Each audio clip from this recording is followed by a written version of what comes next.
Hi, everyone. This is Jeff DeMoss. I'm a product manager for Red Hat OpenShift Data Science. I want to provide an update on some new features we've recently added to the product. We're regularly enhancing the data science service through releases every 3 weeks. So I'm going to briefly demo some of the new features in recent releases. Okay, let's take a look at the product.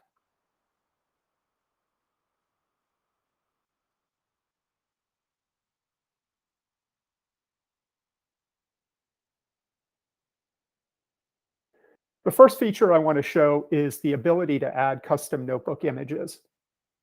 We heard from several early customers that they like the out-of-the-box notebook images in the product, but they also want to be able to add their own custom notebook images so their users can easily get started with the specific libraries and packages needed for their projects. These custom notebook images may already exist from past projects, or organizations may want to create a set of images with the exact packages and libraries they want to make available to their users on an ongoing basis. The feature allows admins to import custom notebook images in the admin UI, and then they're available for user selection, just like the out-of-the-box images. So I'm logged in here as an admin, and as an admin user, I have access to the settings menu over here in the left pane. So to get started, I'm going to click on the Notebook Images menu item. From here, if I want to import a new image, I can just click on the button, Import New Image.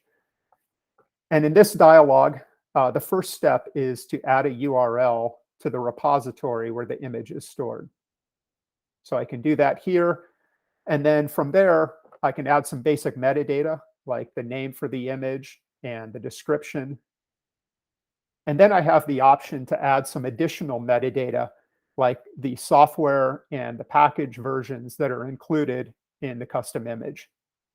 Now, this doesn't change the software or the packages that are included in the image, but this metadata is available in the UI when users are selecting notebook images when they're starting a notebook server session. So I'm going to get started by adding software.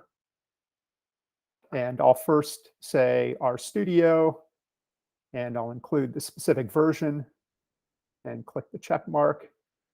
And I can add additional software. So I can say R version 4.0.5. Again, click the check mark. And then I can move over to the Packages tab, and I can add any packages that may be included in the image. So I'll put in ggplot2, and it's version 3.3.5. From here, all I need to do is click the Import button, and the image will be imported. Now, I've already done that, so I'm going to cancel out of this interface, and we can take a look at this list view that shows all the custom notebook images that have been imported. So we can see the RStudio image here. I can expand this to see packages that are associated with this image or included in the image. Then if I move over here, we can see that there's a toggle button to enable or disable the image. So this controls whether the image is hidden or displayed in the UI where users are selecting notebook images when they're starting the notebook server session. So if I wanted to hide the image, all I would need to do is click this disable button rather than having to delete the image. If I move over here, a couple other options in the UI. So I can edit the metadata associated with the custom image or delete it. Now, if I edit it, then I can see I can edit the metadata like name, description, and the software and package versions, again, that are displayed in the UI. So after the admin imports the custom notebook images, let's take a look at what it looks like when users select them when creating a notebook server session. So I'm going to move over to the Enabled tab here. And I'm going to go under Jupyter Hub and click the option to launch the application. And this is the interface where users would then select the notebook image that they want to use for their notebook server session. So over here, we can see we have our out-of-the-box notebook images like minimal Python and standard data science. And then over here is our custom notebook image that we saw in the admin UI. So this metadata is reflected here. So we have the name that was entered in the admin UI. These are the software and the versions that are included, displayed right below the name. And then if I click this little help icon here, I can get a list of the packages and versions that are included in the custom notebook image. So you can see here that that metadata can help users identify the right notebook image that they want to use for their specific project. So from here to get started, I just click the Start Server button. And so if we take a step back here, we can see that custom notebook images can actually be a way for organizations to allow their users to access additional languages or IDEs, like in this case, R and RStudio.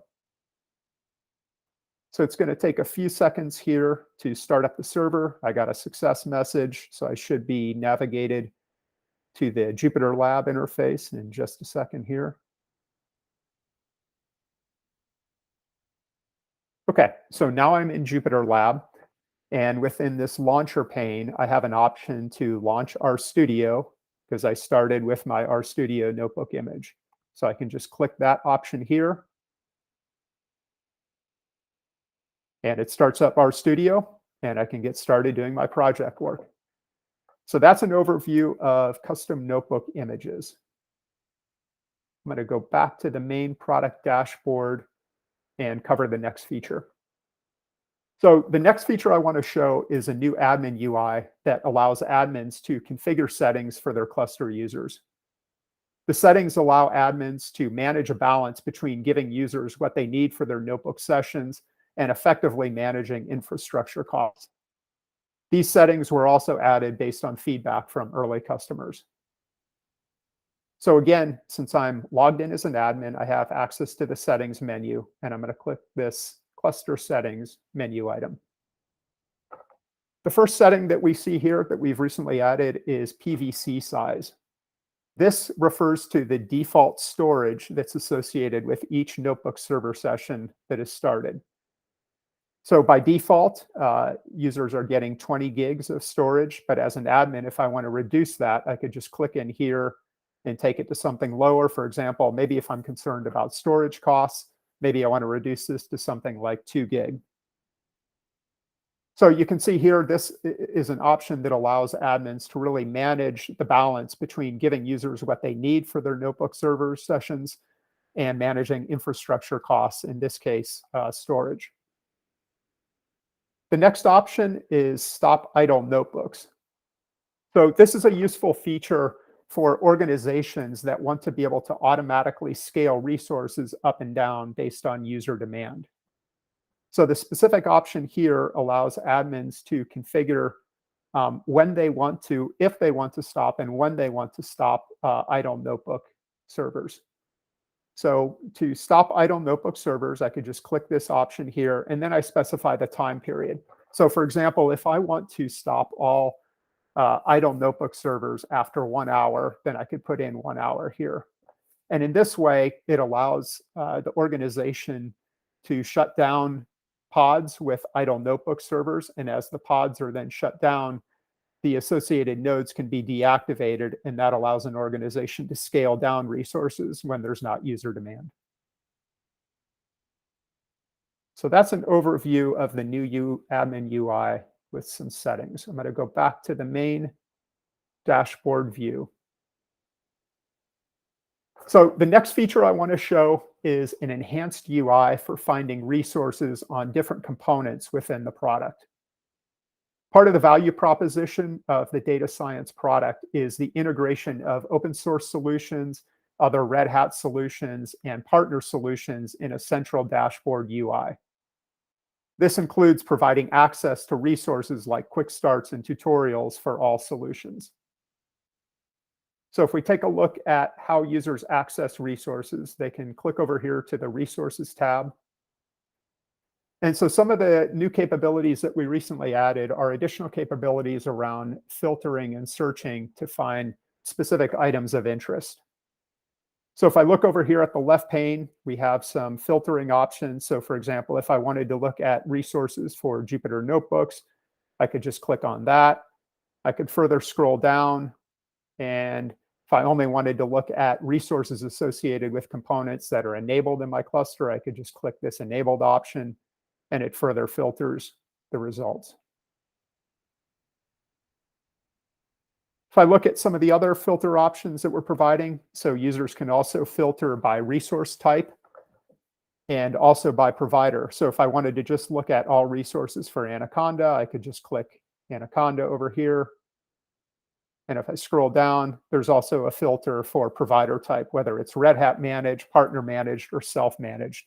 Self-managed refers to components that are installed by organizations manually into the cluster, and they manage these components on their own, as opposed to either Red Hat or partners managing the solutions. If I scroll back up, in addition to the filtering capabilities, I can also do a search. So if I put in Jupyter, based on that search query, it's going to filter the results. And then I can also go over here and sort the results by various parameters. So I could sort by application instead of name, and it's going to organize the results accordingly. So that's an overview of some of the enhancements we made to the resources UI. Going back to the main dashboard view, the final feature I want to cover is the addition of Pachyderm as an integrated partner solution. As I mentioned, a key part of the product is the integration of partner solutions that provide specialized data science capabilities.